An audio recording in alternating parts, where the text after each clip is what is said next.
Okay, good day to you all. My name is Zhenkun Lu. I'm the CEO of the Friends of Multilateralism Group. I will leave the hard work to Victor and other panelists for this interesting session. The only thing I want to do is to take this opportunity to welcome the three new members of our group.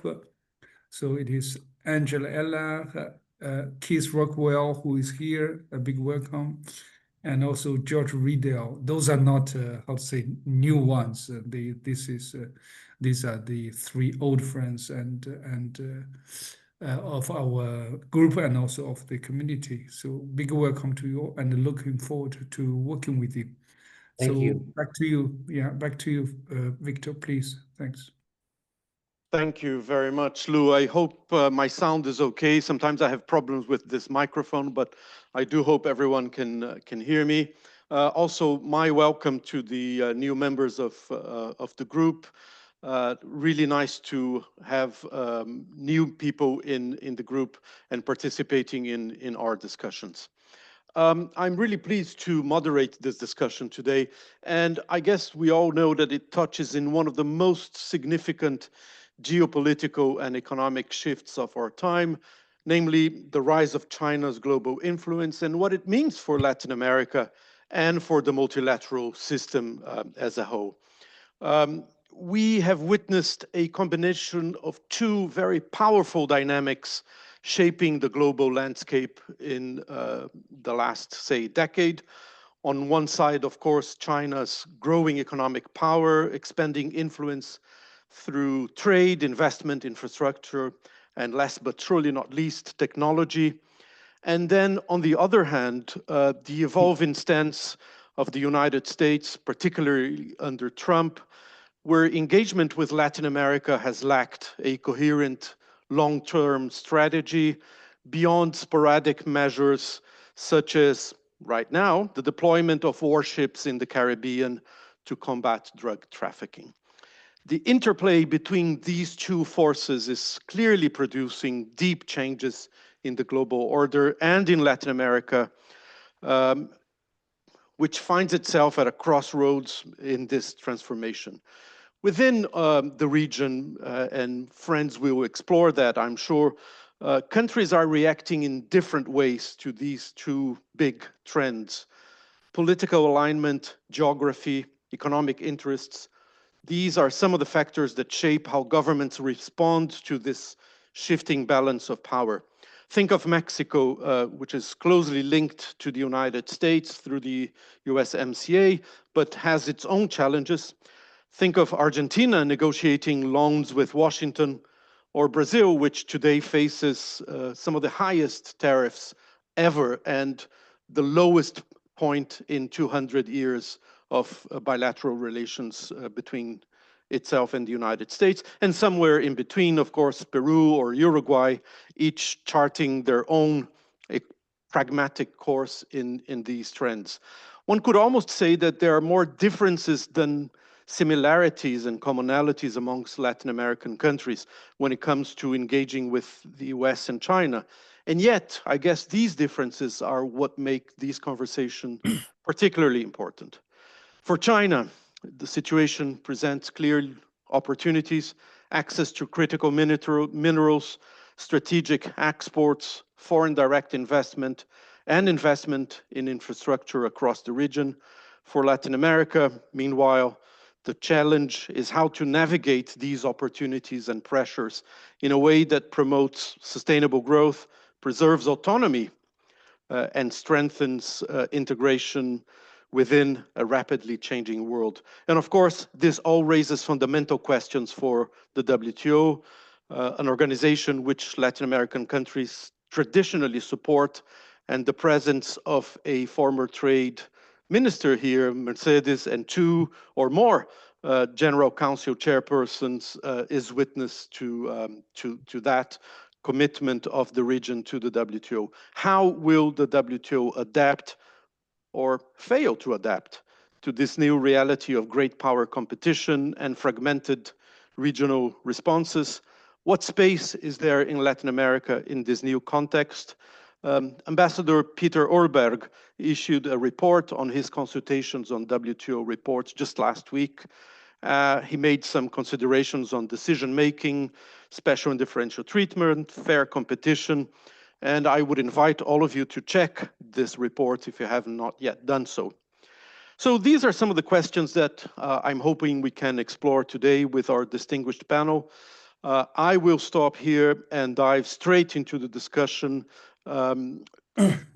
starting with Carlos, to be followed by Mercedes and Fernando, and Guillermo to act as a discussant, but not only. Guillermo, feel free to make your own considerations. So let's start with Carlos. I'm not going to make any introductions. We are amongst friends here, so I guess we can dispense with the introductions. Carlos, over to you. Thank you, Victor. It's a pleasure to be with you all, and I thanks FMG for the invitation. I'm speaking from Washington. I was supposed to be in Geneva today, but health issues and the disruption in air traffic made me decide to stay around here. So I passed around the invitation for the seminar, and the reactions of some people were, well, this is a strange title. And I said, what's strange in this? It's one way to look, a lens for analyzing shifting power dynamics, and as Victor just mentioned, the growing importance of China in the world economy. But some still reacted negatively. And my answer was, well, it's a little bit like asking what Winnie the Pooh and Alexander the Great have in common, besides the same middle name. But it is important for our discussions at this point in time. So I'm going to address 4 issues. The first, of course, we have to ask, is this the end of Pax Americana? So what do I mean by Pax Americana? Basically, the rules of the game that prevail post-World War II and that have till recently been the guidance for multilateral trade relations and also for economic relations around the world.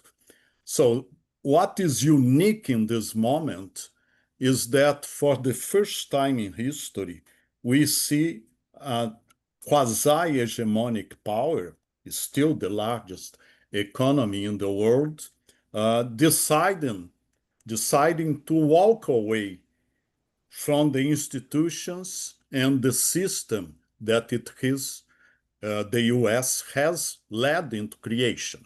So the Trump administration, no doubt, is innovating in terms of transition in this context. We could say that the seeds of disruption were long clear for those among us who participated, for instance, in the WTO Seattle Ministerial, in my case also the Prague IMF World Bank meetings in 2000 that were disrupted by anti-globalization manifestations. All of this was quite clear that the liberal order had some strong criticisms and had to deal with this. The global financial crisis, the pandemic, all of this obviously increase, let's say, the doubts about the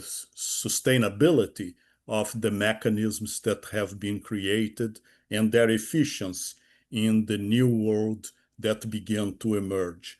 But as Winston Churchill used to say, you can also count on the Americans to do the right thing after they have exhausted all other available options. But the US is unpredictable, but now it has become also unreliable. So to answer the question, is Pax Americana finished? And my answer in good English is yo, a combination of yes and no. in the sense that definitely the US will continue to have major influence in terms of economic relations and in institutions like the WTO. So inevitably we have to ask, okay, and Pax Sinica, what does it mean as an alternative in terms of structuring economic and power relations around the world? Well, the realities of the Chinese economy are well known. We have never seen growth at the levels that prevail in the last 4 decades, actually, since the 1980s in the case of China. And even though the Chinese economy has slowed down, it still continues to grow around 5% per year. And it continues to have major impact, particularly in Asia, but also in countries like Brazil. Now, what I would like to call your attention is to the fact that everybody is familiar with Moore's law, the idea that Gordon Moore, one of the creators of Intel in 1965, pointed out that technology would allow us to double the number of transistors in a microchip every 2 years. And this has been more or less maintained since then. But there is another law that not many people are familiar with. It's more an engineering law that was introduced by Thomas Wright, aeronautical engineer. By the way, I'm a mechanical engineer. Nobody's perfect. Only after getting my degree in engineering, I saw the light and did a master's and PhD in economics. But Wright's law basically says the following: for every doubling of total quantity of products produced, the costs fall by a fixed proportion. This, most people would associate with the idea of economies of scale. But I think it has a more profound implication. It's an engineering perspective. Basically, the idea that practice makes perfect. And in the case of the global economy nowadays, more and more Wright's law has an impact, particularly in the digital age, because the production of cars, for instance, is much closer to the production of laptops and iPhones than it used to be. In this context, we see, for instance, in the case of China, that more than 50% of the cars sold in China nowadays are EVs, electric vehicles, or hybrid vehicles. And in this context, we see also the influence of China around the world. For those who are following the COP30 in Belém, Brazil this week, and it started with the meeting of heads of state last week, you probably saw the traffic of GWM trucks and SUVs, electric cars, since GWM and BYD are now producing these cars in Brazil, okay? And it is no doubt an example of economic and soft power to a certain extent. So what are the implications of Pax Sinica for Latin America? It's enough to remember that Brazil, for instance, in terms of exports, and here I'm going to take a mercantilistic view of the world and talk only about exports. In 2000, China was only 2% of Brazilian exports. The United States, as a market, absorbed 24% of Brazilian exports. By 2009, China had surpassed the United States as main destination for Brazilian exports, 14%, when the United States 10%. And by last year, China was responsible for absorbing 28% of Brazilian exports, and the United States 12%. European Union, Argentina, of course, were the other main trading partners of Brazil. But as you know, over the last few months, with Mr. Trump's administration measures, beginning in Liberation Day, with a reciprocal tariff of 10% upon Brazil, which was, let's say, according to expectations, because the reciprocal tariffs in theory were to adjust excess deficits, commercial deficits in goods of the United States. But as you are aware, Brazil is one of the countries that has not a surplus, but a deficit vis-a-vis the United States in its trade relations. Just last year, for instance, the United States had a 7.4 billion surplus vis-a-vis Brazil. But 10% was okay. But then, on July 9th, we had a letter from Mr. Trump to Mr. Lula imposing 50%, arguing about a witching hunt against ex-President Bolsonaro, and also unfair trading practices. Since then, there have been the announcement of several exceptions, but in any case, roughly 55% of Brazilian exports to the United States are being affected by reciprocal tariffs and also Section 232 tariffs. So in this context, it's no surprise that Brazil will continue to try to diversify its exports. But here, there is a little bit of a conundrum because, as I already mentioned, Brazil now is extremely dependent on the Chinese market. And this reminds me of Albert Hirschman, who used to say not to have too large a share of your trade with any great nation, because this, of course, increases your vulnerability. If you look in terms of the votes in the United Nations General Assembly, you're going to notice an interesting thing. If we grade the characteristics of these votes in the period 2005 to 2022, you'll see that the United States, Canada, Germany are very close, Japan also, then South Korea, Chile, Mexico, and then Brazil. So Brazil is more or less in the middle of the ranking in terms of alignment with US positions.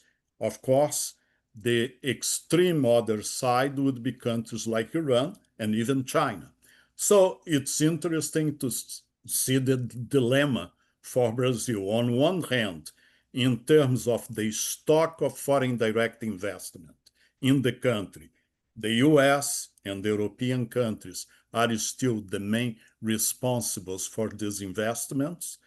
On the other hand, Brazil is now increasingly dependent of trade relations with China. How to navigate this is, of course, a major challenge. Just to conclude, what all of this means for the WTO.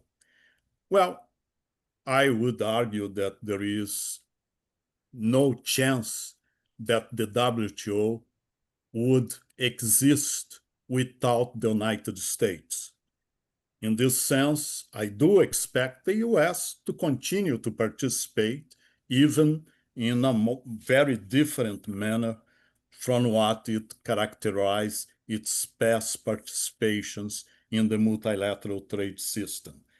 We see several countries actually using the dispute settlement, initiating dispute settlement procedures against the US, be it China, be it Canada, be it Brazil. The danger is with this proliferation of agreements, bilateral agreements initiated by the US, one has to ask himself or herself, will a country like Brazil initiate case against country entering WTO inconsistent commitments.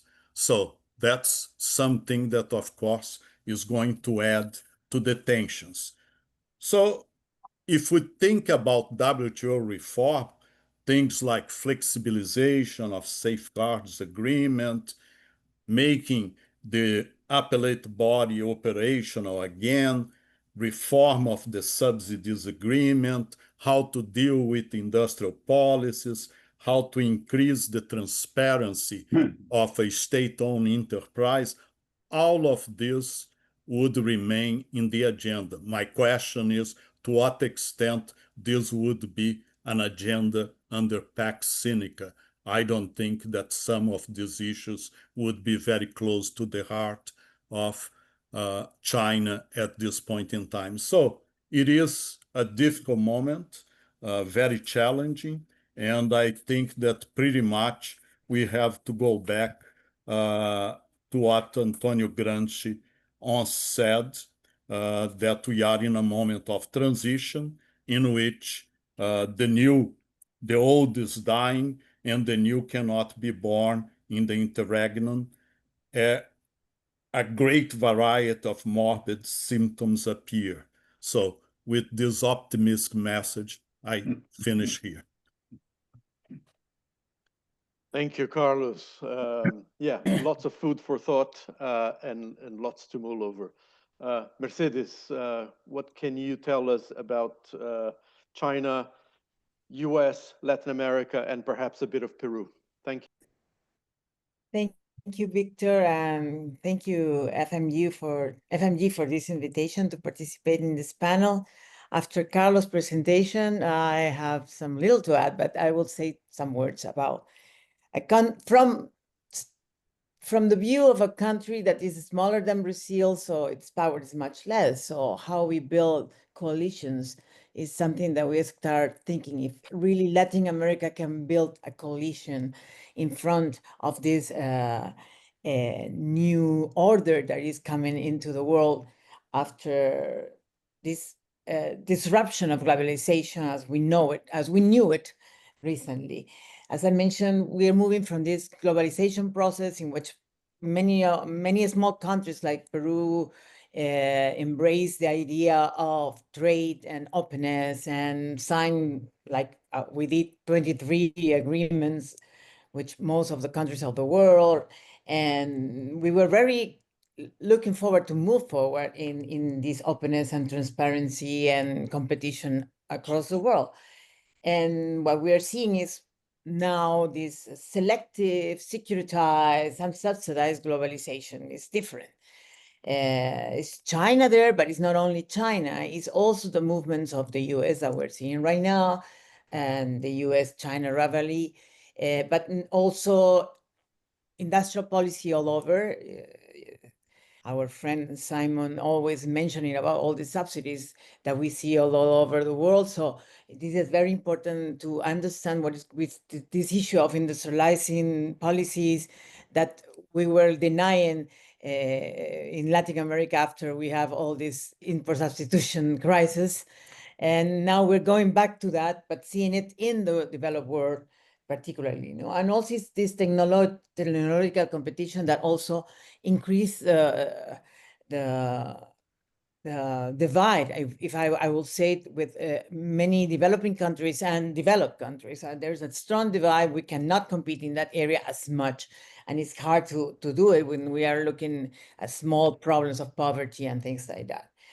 So for Latin America and Peru, this is an important time because we have to face also our own divide.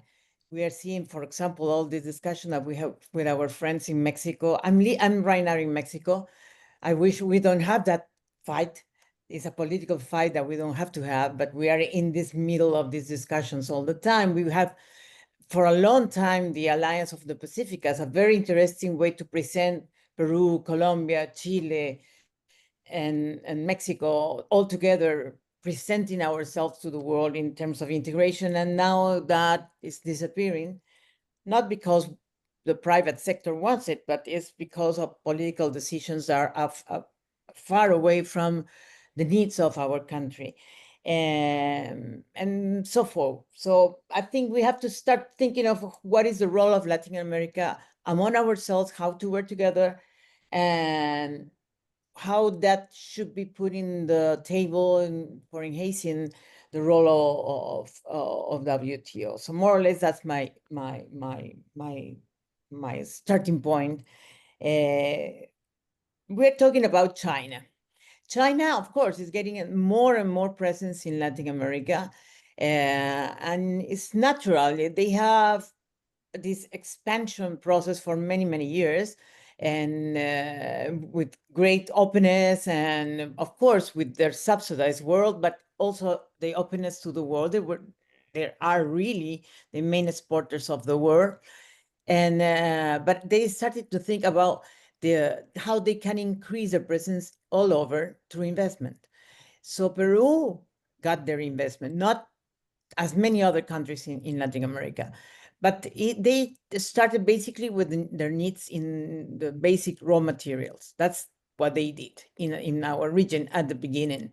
But now we're seeing them in the increased presence in infrastructure. In our case, in the Peruvian case, is basically we're seeing them in areas that, like mining, they want to get into energy too. They're getting into energy supply inside the country, and also infrastructure like ports. Ports particularly are the Shanghai port has been the main issue of the discussion with US recently, because this is a big investment, private investment, as it's called, because it's the Peruvian private firms that got a partnership with the COSCO, the Chinese port and logistic enterprise. It wasn't the decision of the government to do this port initially, because it was a private port, but it had the support of the government, which is an interesting point to start. But what we can say from China? China in Latin America has grown, as was mentioned before, basically through trade. In our case, very similar to what Carlos said. China is now our major trading partner, because before we start with all the FTAs, China was only 9.4% of our exports, but now it's like 33%. US used to be the 24%, now it's 13%. It's less than the European Union, that is 13.9%. But I will say that China is mainly concentrated in raw materials. The thing with European Union and US is that our trade is more diversified, and countries like Peru will need to move in that direction, to have a diversified strategy of products like agroindustry or manufacturing or services to grow. Because if we depend only in our main exports that are minerals, basically copper, gold, and probably critical minerals, we are like tied, as was Carlos mentioned. We shouldn't be tied by these kind of products with only one country. It will make it difficult.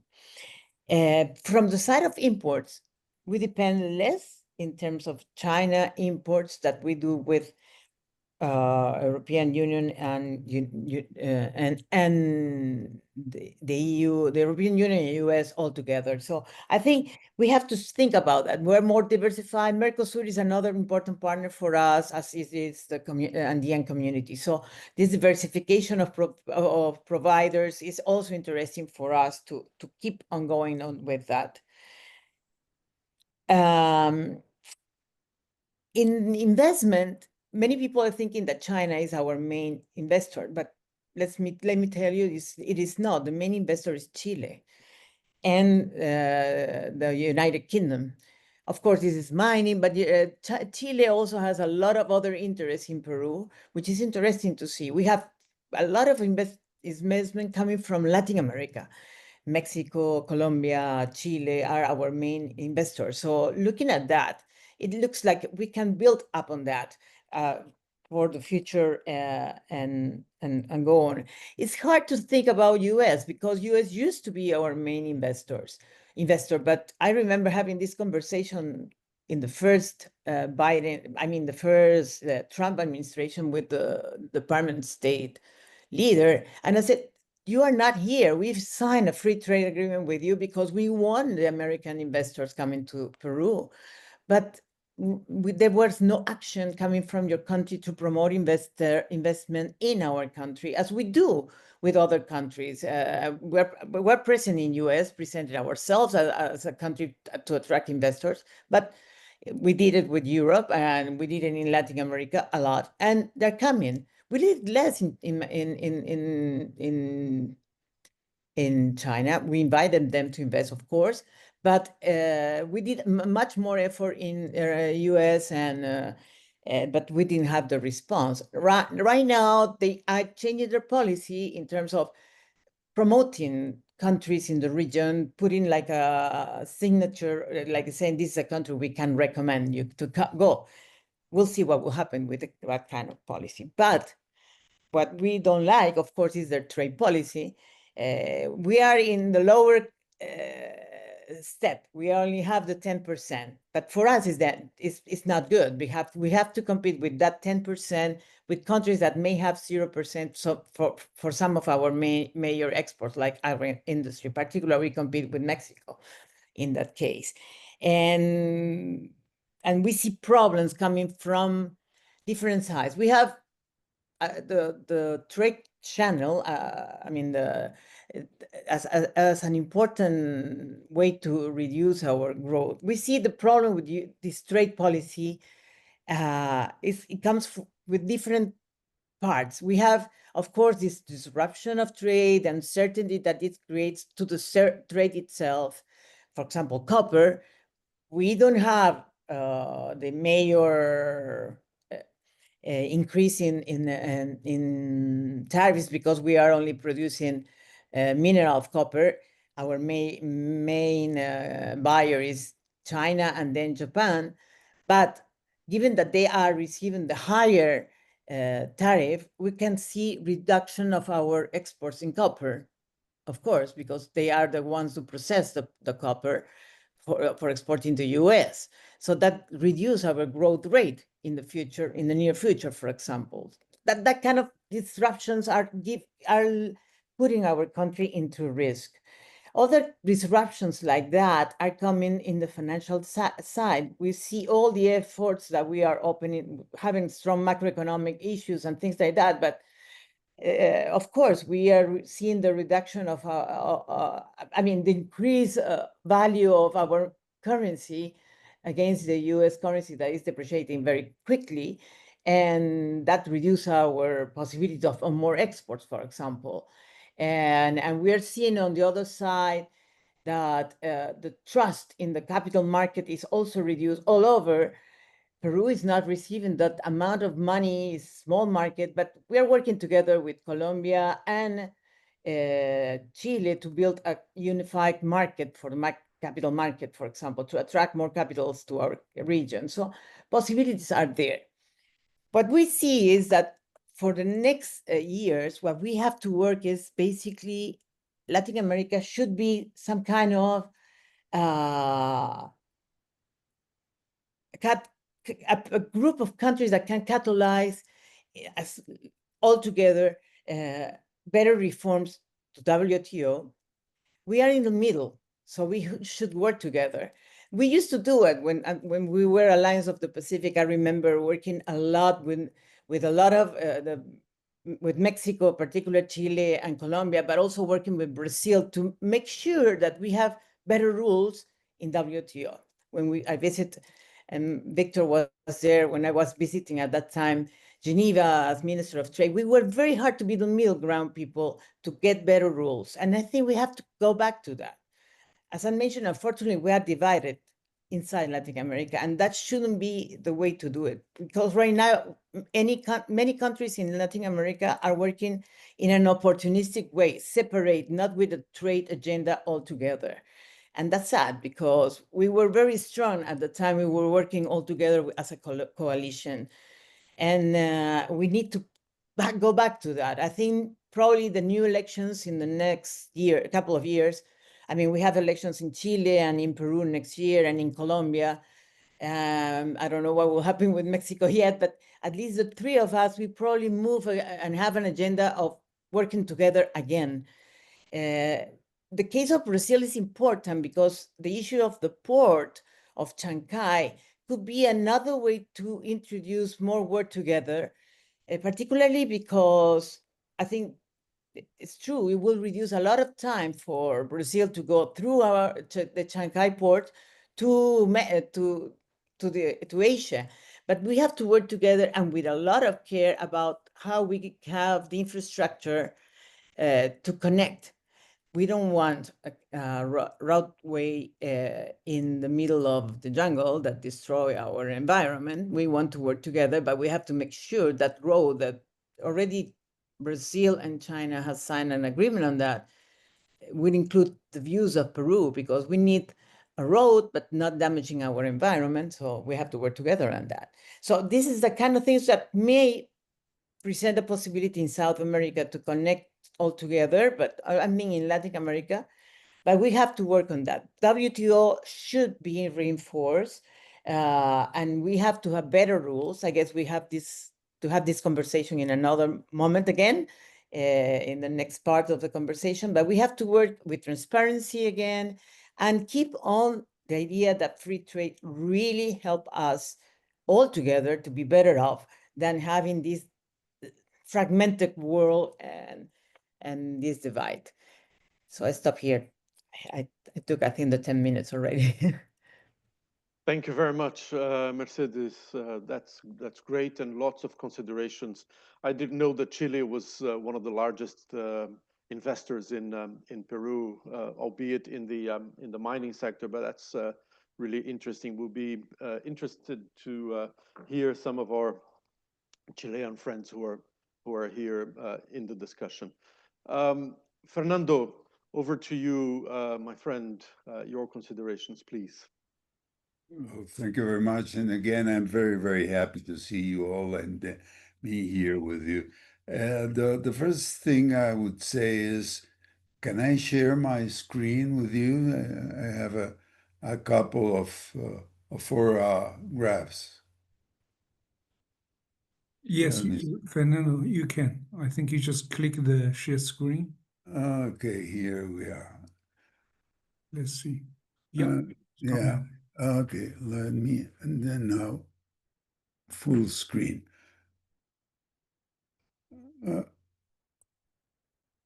So we have been talking about what is the participation of the U.S. and China in trade with the U.S. And you can see here in the map that the only ones that now have the U.S. as a larger trader with Latin America is Colombia, Ecuador, Central America, except Panama, and Mexico. So, and just to show something important as well is that, of course, Mexico has followed an open trade model during the past 30 years, and you can see here what the ratio of trade with respect to GDP is, and of course here Mexico in the Latin American curve here, Mexico is also included. So it's by far is one of the most open countries in Latin America. But we all knew this. But people didn't know that we are one of the high complex countries in the world in terms of manufacturing. And you can see that we are more or less the same as the United States. In fact, the U.S. and ranks 15, China 16th, and Mexico 17th, according to this. This is fine. The only problem is that percent of our exports go to the U.S. And I think it was Carlos whom quoted this French resistant that was Hirschman. And if the rest of Latin America would like to diversify, it's in a much better position than Mexico. Diversify in exports. In imports, well, now we are importing like 20% from China. Our exports to China is just 1/10 of this $120 billion imports that we that come from China to Mexico. So, of course, we are one of the most affected countries in the world, I would say, together with Canada, and I'm happy to see John and Jonathan that he has just left because I started speaking. But besides that, I mean, we share our pain, and the thing is that we are in a certain way following a very different negotiating procedure with the United States. We have been trying to do things more accommodating and not starting a quarrel with Mr. Trump. And then there are two forces that are very, very important, that they have very much to do with our relationship with the rest of the world, particularly with Latin America, with the countries we don't have a free trade agreement, and with China. And recently there was, and this is unusual, the president presented to the Congress in Mexico, presented a list of a schedule of 1,500 tariff lines. We have like 10, 12,000 tariff lines. And well, asking the Congress if they would like to increase tariffs. The important thing is that they were really very, very careful to say, we are increasing tariffs, but we are respecting our commitments in the WTO. So what Mexico is doing is increasing those tariffs to the bound levels, and there is all kind of products. I'm not going to go into this. And just let me say that when I was a negotiator, I knew the state of negotiations, but I couldn't say when I was in this kind of seminars. Today, I can say, but I don't know what to say. I have no idea how these negotiations are going with the U.S. And of course, it's getting more and more complicated because one thing I forgot to mention is that there are very important protectionist pressures within Mexico.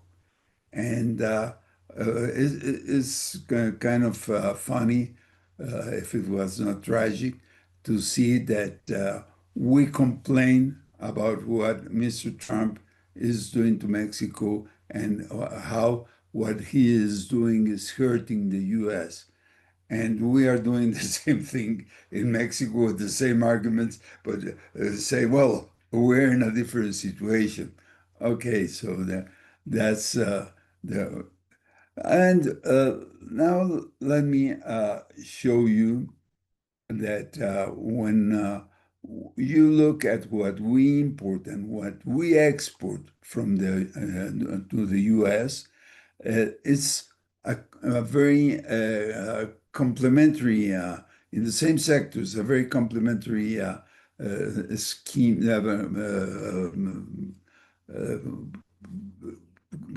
Sectors that we are trading. Whereas with China, it's and by the way, if you measure the trade in value added with China, we have a huge surplus with the U.S. if you measure trade in raw terms. But if you measure it in value added, we have some kind of a very important deficit with the U.S. But try to explain that to Mr. Trump or to the other people in the U.S. government, and they say value added. What are you talking about? Whereas if you look at what we export and import to and from China, then we are what Mercedes was saying. We are concentrated almost more than 1/3 of our exports are copper, and of course the 1:10 or 1:11 ratio of exports to imports do not help. Now, though China's presence, investment in Mexico has increased, still they are very, very low compared to the United States, compared to Europe and Japan and even Korea.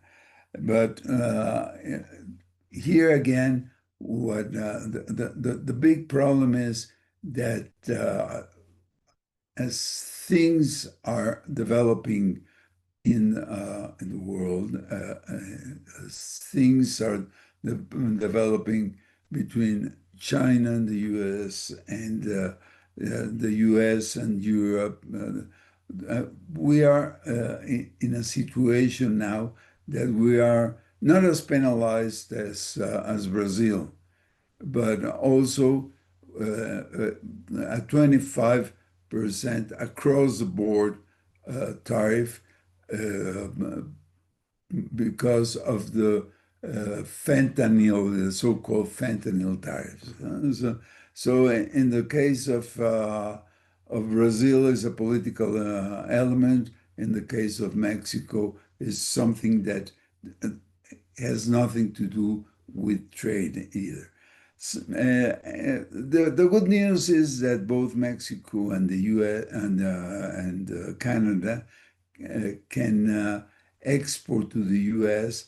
with zero tariffs if the product in question fulfill the rules of origin that we have in USMCA.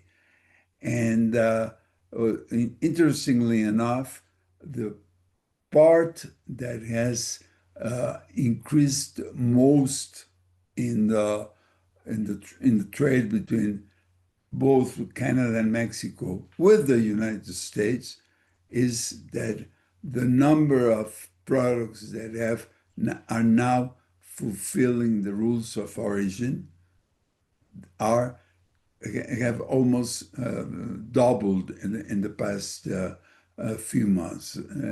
So again, in geopolitical terms, well, it's a no-brainer that Mexico has been trying to mend all its problems with the U.S.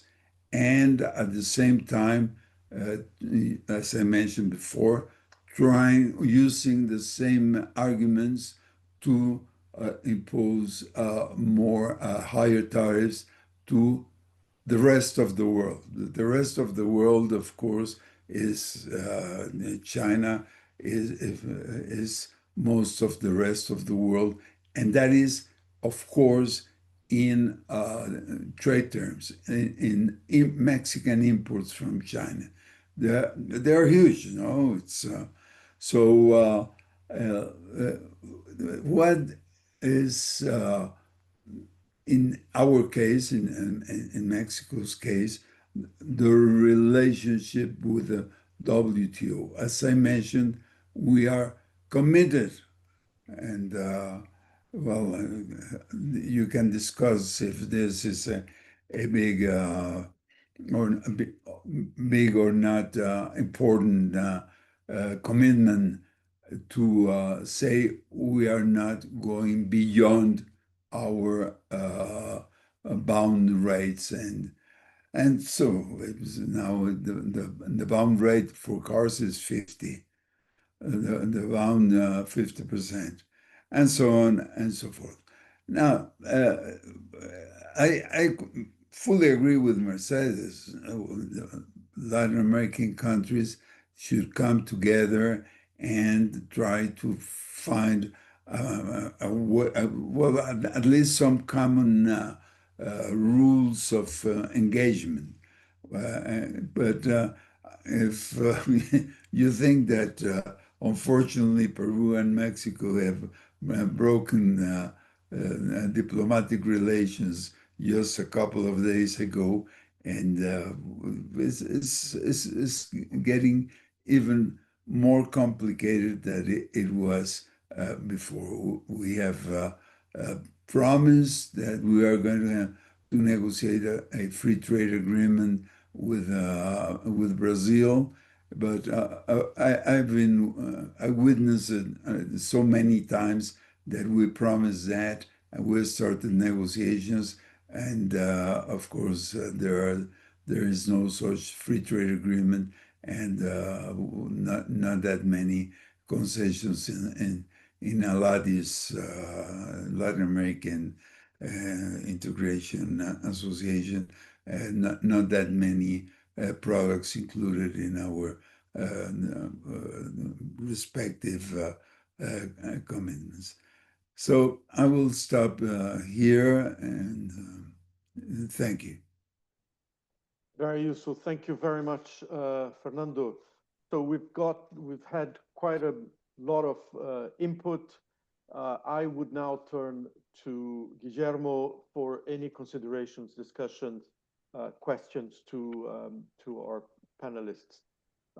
Just ask Fernando whether he could stop sharing his screen so that we go back to the other view, and pass it over to Guillermo.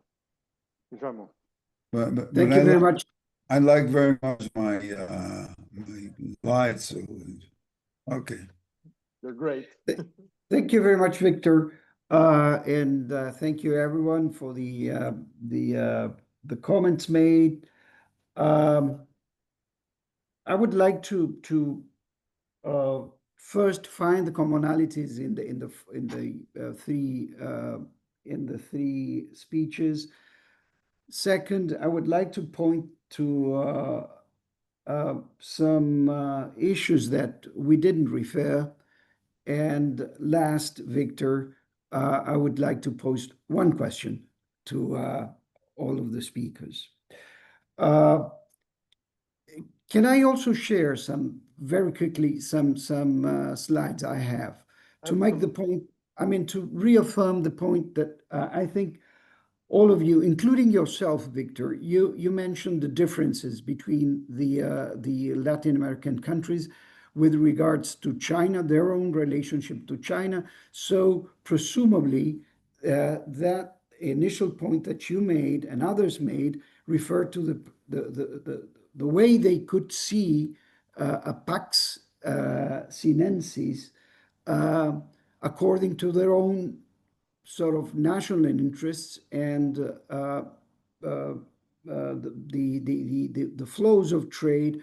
All of them refer to merchandises and goods, not services, as you point out in one of the questions you shared with us in the comments, in the written comments.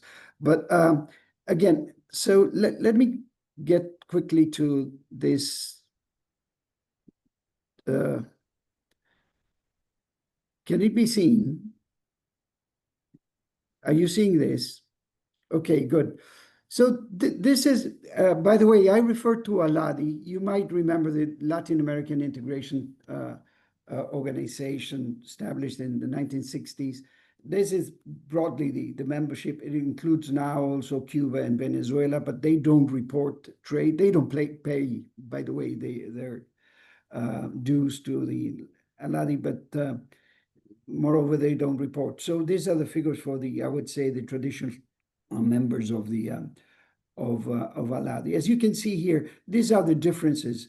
In terms of export destination. Again, I follow Carlos. I follow your mercantilistic approach and refer only to exports, I would say.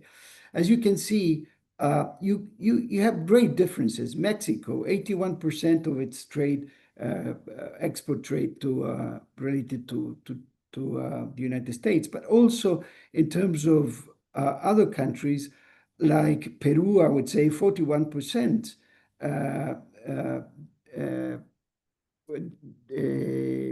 Having China as the biggest partner, and Chile, followed by Chile, and then Brazil. In light blue, it's the ALADI, the intra-regional. So one of the questions I have in mind when I refer all this to our trade to China is how much China is also sort of putting into quote unquote risk the Latin American integration itself. How much of this light blue is being taken over in the last years by China? How much not only challenging in the views of the Latin Americans could be China within the framework of WTO, but also in the framework of ALADI itself. To put it shortly, how much is China challenging the protectionism of the Latin Americans themselves? And I will later on show a little slide on this. This is in the last since 1960, since ALADI was established, we see that in the last 25 years, it was mainly the growth of export to China what is visible. Others, if we compare it to others.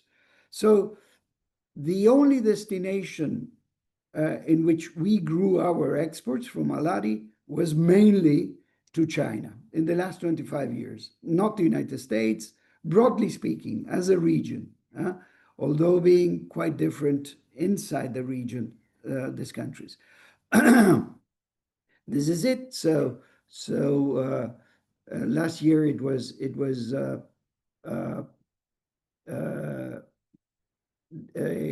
14%, but also something extremely important in my view is this, the fact that our exports to China since 2019 became much more important than the intra-regional exports in ALADI.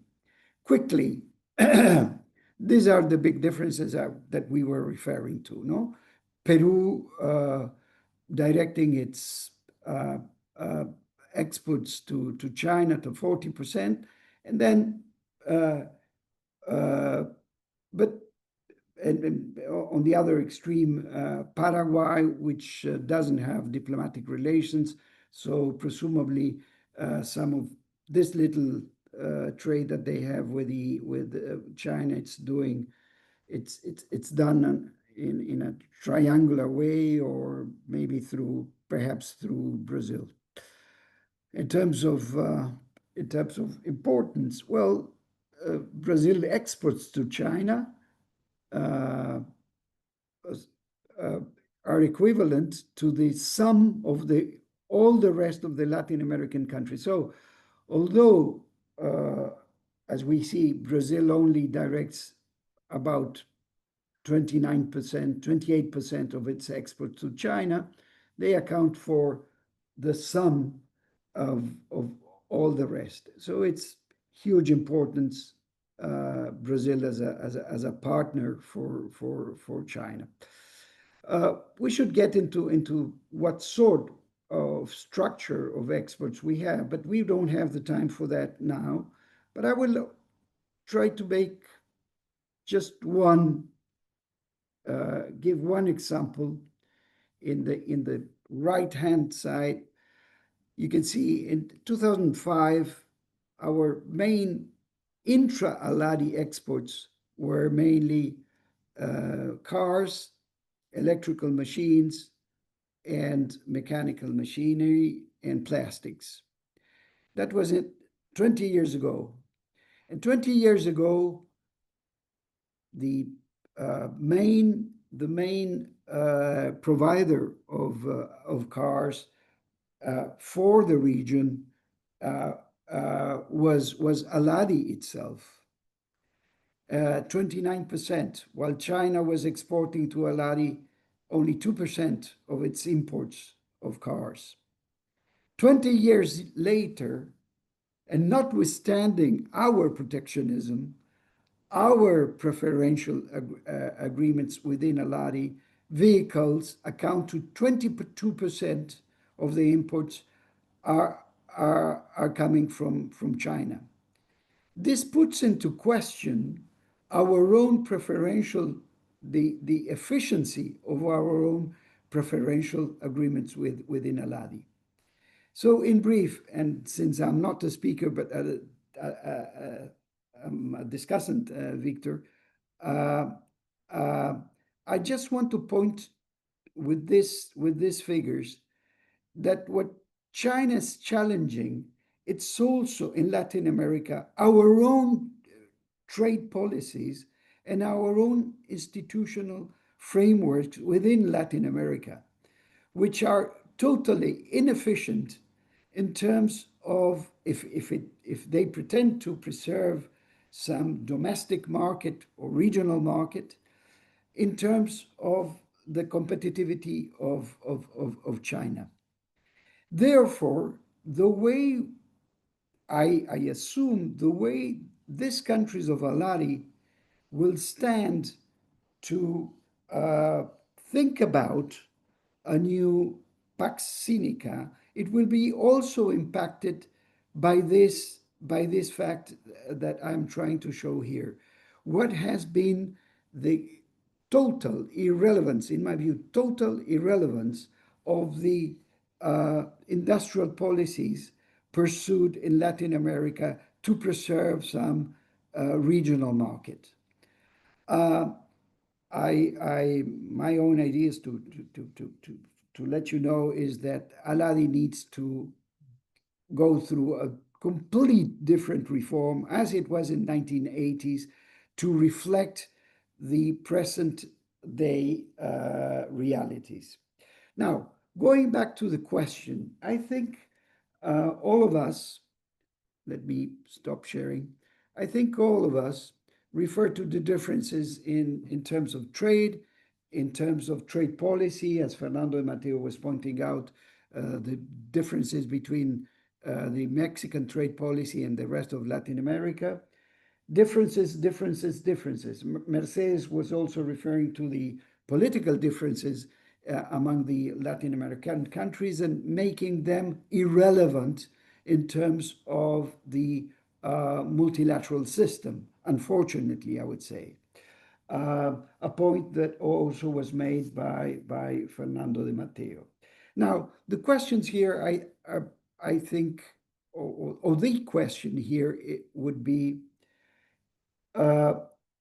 first of all, completely agree with Carlos Braga in terms of is it true that we are past already the Pax Americana?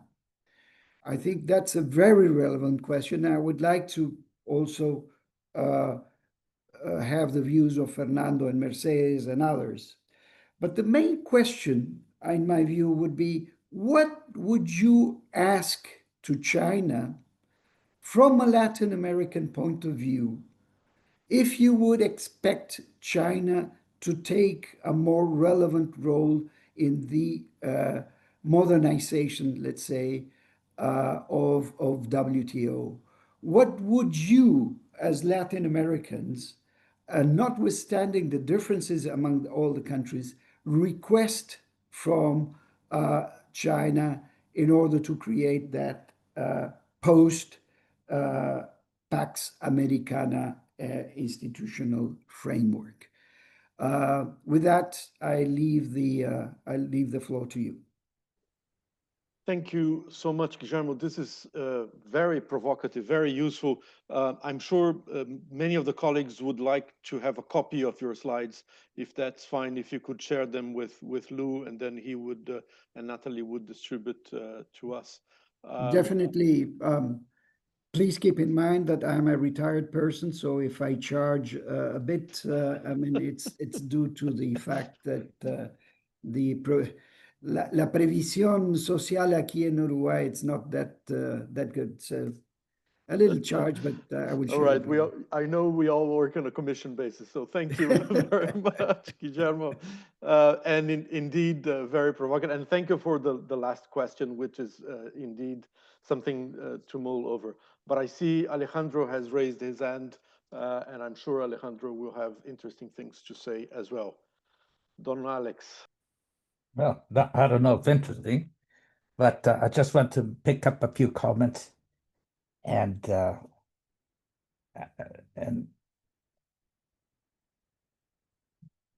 but first of all, it seems to me that after this fantastic interventions presentations, it seems to me that Latin American and Caribbean countries are quite willing to carry out their trade under WTO rules or under FDA rules, as the case may be, with all but the United States, because the United States doesn't want to do that. But keep this in mind, because then it seems that Latin America is still very much attached to WTO and or FTAs, and that all have not followed the frenzy of protectionism of the United States, maybe with the exception of Mexico, that has raised its tariffs up to the ground level, still respecting its WTO commitments, but because, of course, of the extensive network of free trade agreements that Mexico has, those raised tariffs have one meaning: China. Aligning itself, therefore, very much with the US interest to become less dependent on China. And that is the country which is probably the least depending on China besides Paraguay. So if that's the case, it seems that Latin America has a shared interest to preserve the rules of the WTO and of the bilateral agreements it has made with many countries around the world. And preserving the rules of the WTO today means also working in earnest to improve those rules. Now, we therefore have a vested interest to work with all who have the same interest. Another point is that not all Latin America shares this. I'm pretty sure, and the comment has been made, that countries like Venezuela, Cuba, perhaps, and certainly Nicaragua has no interest in this. And that my point here is also that Latin America, as we have said in the past, some of us, has been largely silent as a group concerned in these matters.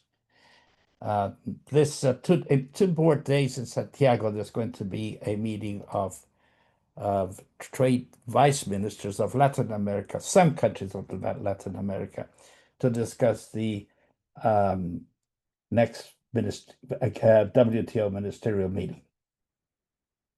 So let's see what happens, what comes out of there. And finally, with respect to the deals that are in the making with the United States. I would also invite you all to have a close look at some of the language that has been coming out from deals with countries such as Malaysia and Cambodia. Some very complicated elements in there. Thanks. Thanks, Alejandro. Yeah, I think there's something important to keep in mind that Latin America is not the only region that is struggling to find a coordinated way to deal, be it with the United States or with China. And Alejandro just referred to these latest deals and the poison pill clauses that there are in them. So it seems like the rest of the world is struggling to coordinate as well. Mario, what have you to say to us? I wait after Alejandro to correct him now. Basically, the picture of Latin America and China and the US, it's rather clear, in my view at least. China is growing in terms of trade with us, with every single country, with some exceptions. And therefore, that's more or less the reality. On the other hand, the other reality is that putting aside a little bit Brazil, all the rest are medium or small size economies. And therefore, we are takers in terms of rules. And then if China is growing and we are takers, the question is, what is the intention of China vis-a-vis Latin America or vis-a-vis WTO? So there's a lack of information there on what's their view for the institution as a whole and for the region in particular. Thank you. Yeah, that's a good point. And Lou, just to keep an idea for a future webinar, maybe hear somebody from Beijing or from China, what is their idea regarding Latin America and the WTO, the other perspective. Jonathan, please. Well, thank you all for a very rich discussion. I consider myself a citizen of the Americas, even if not Latin America. Although the State Department, when they moved Canada from the Bureau of European Affairs, moved us into what they called the Department of American Republics. And we took great exception to that mischaracterization. Nonetheless, look, I'd welcome the panelists and Guillermo as discussants' comments about the broader context, because beyond the poison pill, what's underlying the issue is whether or not one considers China a fair trader. Is one sacrificing one's own industrial future in various sectors by saying, oh, we welcome the better priced, more technologically advanced imports, even if they're the result of massive subsidies, price distortions, overcapacity, all the things that we know aren't yet adequately addressed by WTO rules. The same may be true of how welcoming one wants to be of Chinese investment. And if so, then do we need to take account of the economic security dimension in terms of fencing off or being more vigilant in certain sectors? So I think while it's natural to focus on trade and goods and the existing rules, as Alejandro said, you need to gauge as well China's sincerity in playing ball with the rest of the world to have terms of trade that don't undermine, but rather can enhance the progressive development of the recipient countries of their largesse. I think you have to go to that next level of analysis in assessing what a Pax Sinica versus a Pax Americana may be. Final word, one should reflect on whether we're victims of being sucked into looking at G1 to G2 as opposed to what may well be a multipolar evolution. Despite Malaysia and Cambodia, and we'll see what happens as Thailand's agreement gets fleshed out, ASEAN as a whole is pretty determined not to take sides and to be a neutral group of connector countries. Europe, similarly, trying to carefully balance China with America to have the best of both.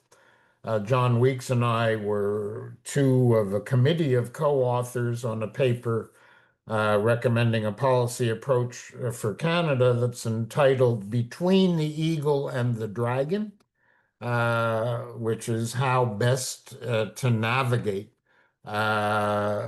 staying on side with an evolving America while engaging responsibly and pragmatically, but carefully with China as well. So just to invite a slightly broader context in the course of the panelists and Guillermo's further comments. Thanks. Thanks, Jonathan. Very interesting observation. You know, when we think about the history of industrialization in Latin America and import substitution, yeah, I mean, we complained about the US and the EU and other developed countries dumping products into the region. We don't do that with China, in spite of the subsidies that go on. Why is that? Is it because the relationship is different, that China buys all of the commodities that Latin America produces?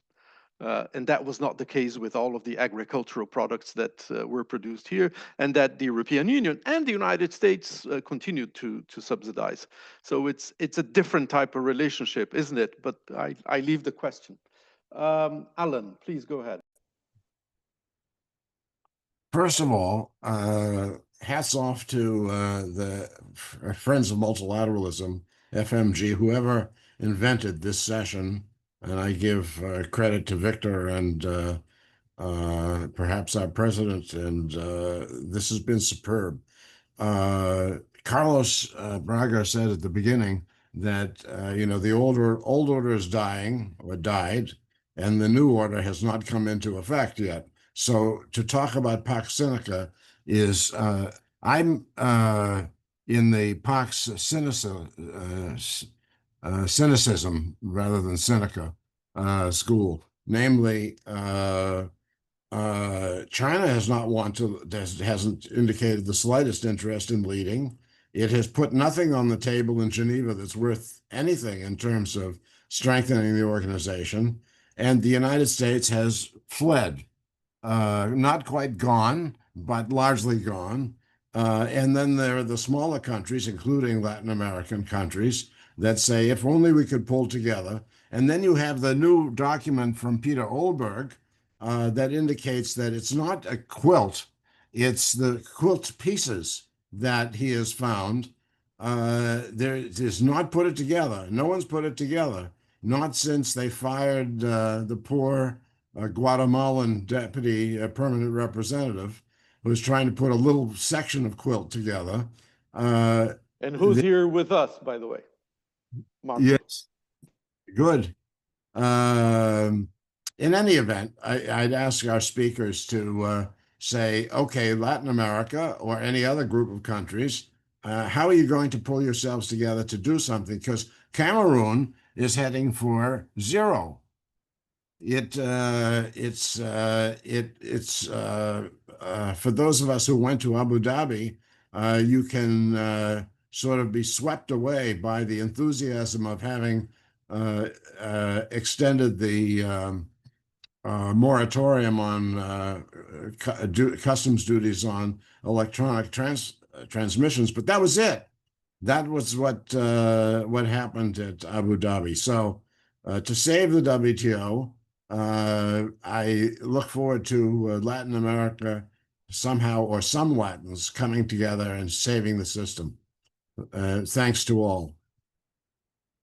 Thanks, Alan. That's quite a tall order, I would say, given where things stand. But yeah, China seems to not being paying enough attention, I guess, to reform, or it is, and I mean maybe I'm misinformed.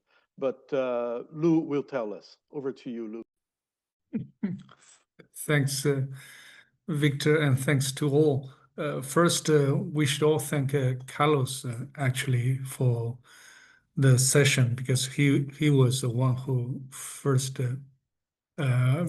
put forward this, and we immediately embraced that. And this is, as Alan others said, is really super session.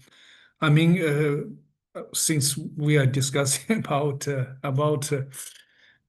China, US, and Latin America here, I would just take this opportunity to say a few words about China, being a Chinese, but of course, you know that I'm outside now. I cannot say anything on behalf of them. So as related to Latin America and the WTO and all this geopolitical session, I think there are a few things which, after staying in China this time for 3 weeks, and a few things probably that would be interesting to know. First, of course, about Latin America, which of course is very important for China. I mean, we all say that because China rely a lot on Latin America for agricultural products like soybean and minerals. And of course, soybean is a little bit being played between China and the US. And also, it is a very important market and investment destination, especially because of its geographic proximity to the US. And if we use the traditional trade wisdom saying that investing to Latin America will give you easier access to the US, which of course is more complicated now. So that's the first point. The second point, of course, Latin America is a highly sensitive area, again, because of its historical relationship with the US. I have discussed with Fernando many times about this, and Fernando always say one thing that always struck me is that we are too far from the God and too close to the US. So that's something I think that made it highly sensitive in terms of the China-Latin America trade. For the ongoing bilaterals and all these so-called deals, I think China's position, if you read the spokesperson from both Foreign Affairs and MOFCOM, it's very simple that this should not be, in detriment to the interests of third parties, which is China. And I think, I'm not 100% sure, but I think I read once, they say that even it is within WTO rules, like the Mexican recent tariff measures, that they would still, be highly concerned. And about Mexico, I think their recent statement is very cautious, but still last thing they say that is they will reserve the right to take actions to protect themselves. So I think that this is very much the ongoing situation, the feeling. But what I and a few other FMG members said this time in China is that while the US is very much forcing through these bilaterals for the smaller countries, including those in Latin America, to take sides, and should China be swinging the same big stick and trying to push them away? And that's a big question for us. So for me, particularly, I say that probably that's not the good option, not a wise action by China. What I told them is probably to be, to calm down, to look at the details, because a lot of details are not there yet, and to see what are they and how they are going to be implemented and how that would impact anything on China. And then probably decide to do anything. And also, before doing that, probably to have a dialogue, a kind of cooperative dialogue with those countries would be a better choice. But of course, we say what we we say, we don't know what they will listen or not. I just want to offer this humble information for you, just my personal observation. Thanks. That's very useful, Lou. Thank you very much. We are approaching our regular time here. I just want to ask whether anyone has any further comments. Panels, Fernando, please go ahead.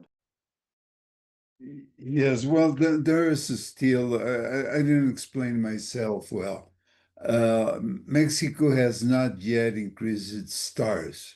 This is something under consideration of the Congress. First thing. Second thing, I've been hearing two versions that this tariff increase would be considered until 2027.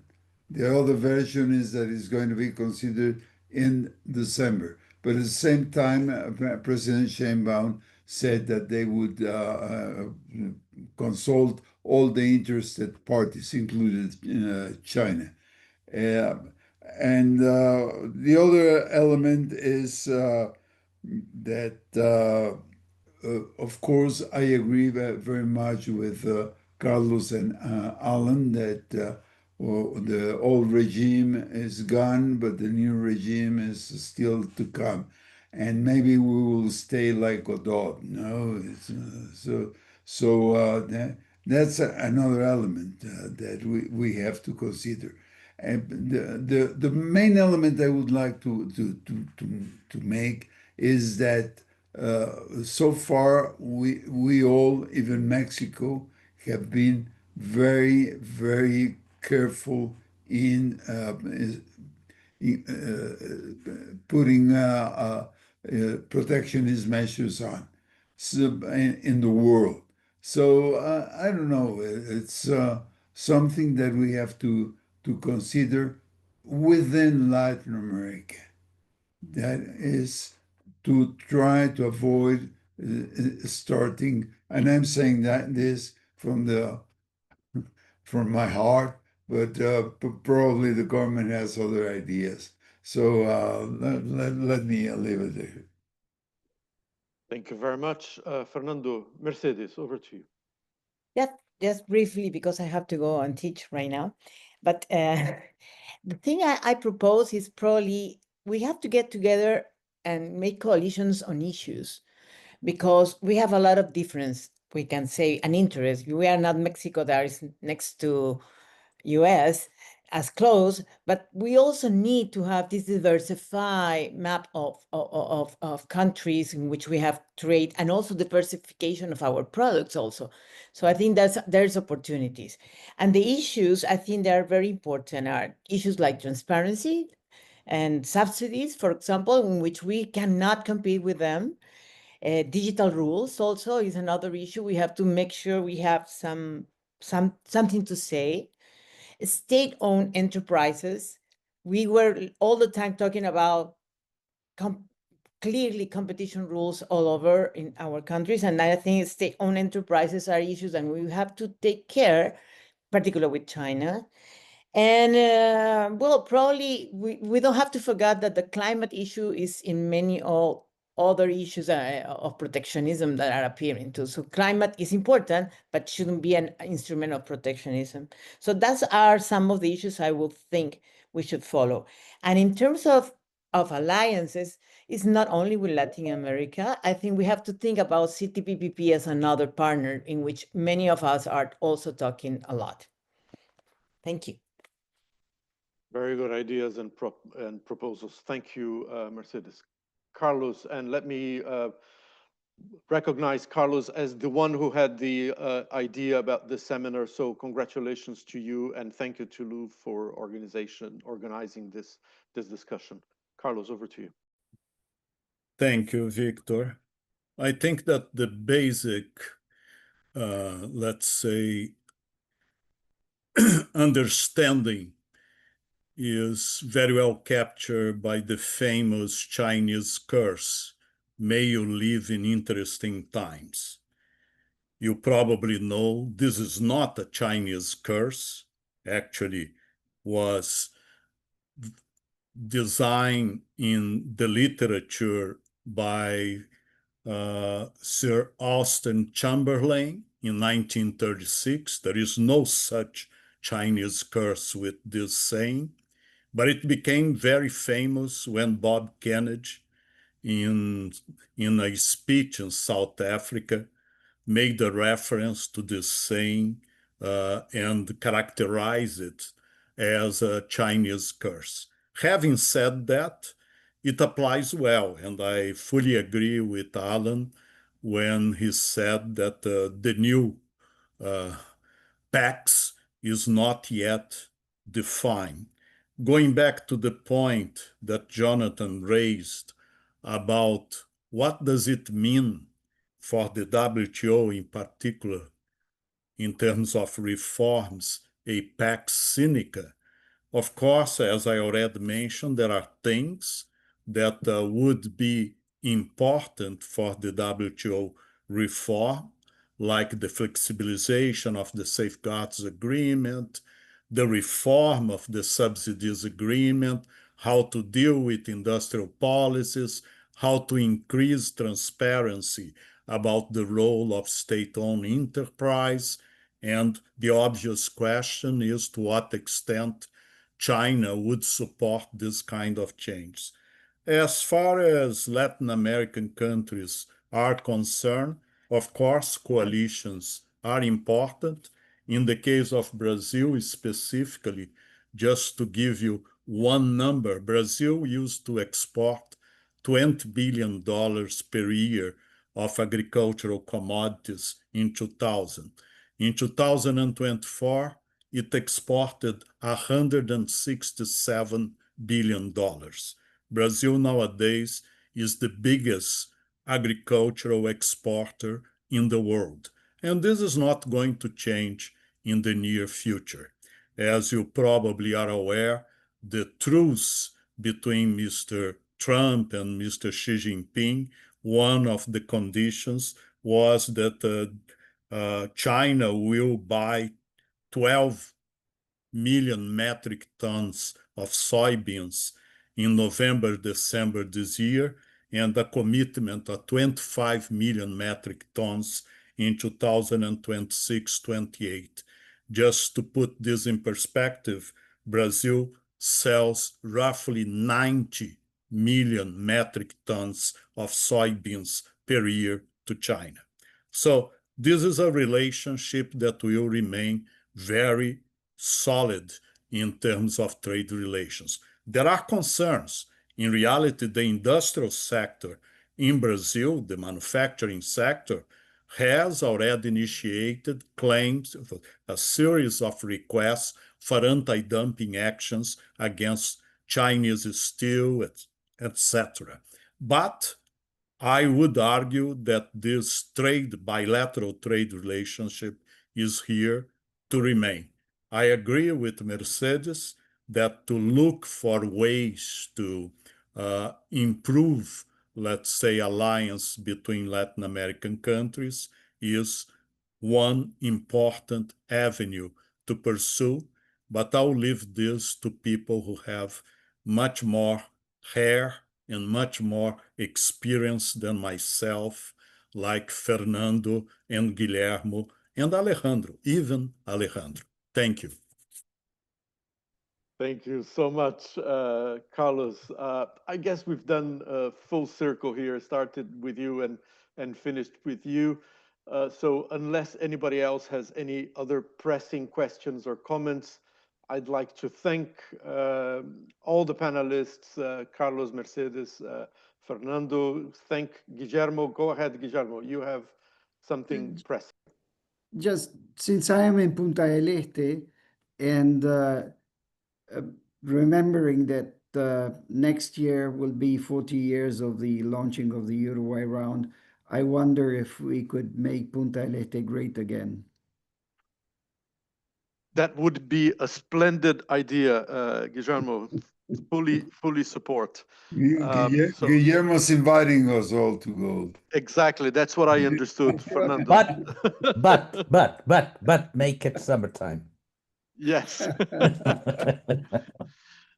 Thank you all. Thank you very much. Thank you, Lou. I don't know whether you want to say any final words. Otherwise, a big thank you from me, and hope to see you soon in another Friends of Multilateralism group discussion. Bye-bye now. Thank you. Bye. Thank you. Bye. Bye-bye. Bye. Bye now.